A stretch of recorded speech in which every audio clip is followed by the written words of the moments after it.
Hi guys, welcome back to the Urban Farm. This is just a little update on my dragon fruit wall that I've been trying to get going. It's been pretty good so far. We've had about, I haven't kept count, but we must have had 60 to 70 dragon fruit, and there's probably at least another 30 on there. So this is a delight that I'm going to have to do tonight. I did 10 last night and 20 the night before. Not of this one, but down the whole row here.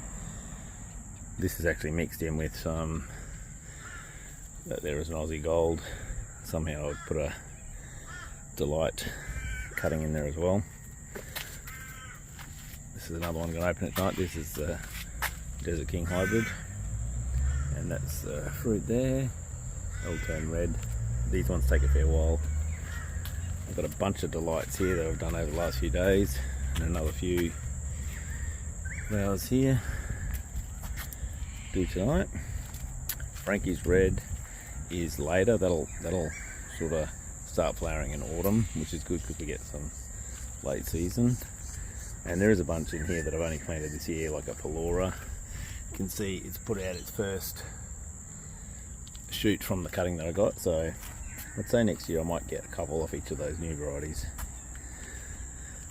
Rixford, I've had a couple. This is the Baby Cerrado with 3 flowers out tonight, and a heap more they're going to come out the next few days. It's Physical Graffiti. There's a bunch here that I've done over the last few days.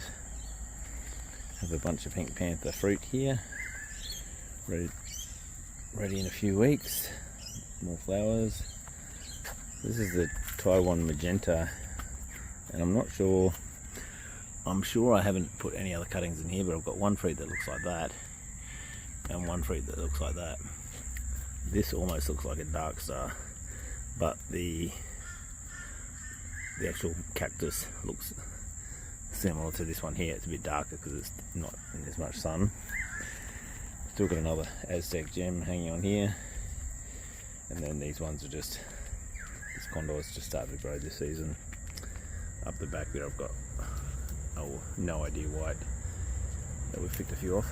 So yeah, I've still got the Dark Star up the front here, hanging over that fence, and all in behind. There's a heap of fruit in behind there, which is a bit of a pain to get to pollinate.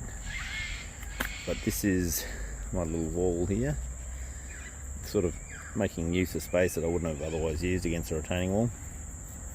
And my one bit of advice is, if you're going to start collecting self-sterile varieties like a lot of these are, which means they won't set fruit with their own pollen, I think it's a good idea to have a lot of varieties, not just a few, because that way, I mean, you can collect the pollen, put it in the fridge and store it for later use, but I mean, it's way easier if you've got multiple varieties opening every night that you have flowers. So you just come up here with a couple of little containers and get some pollen out and swap them over. It's really simple. I put it in the fridge just in case.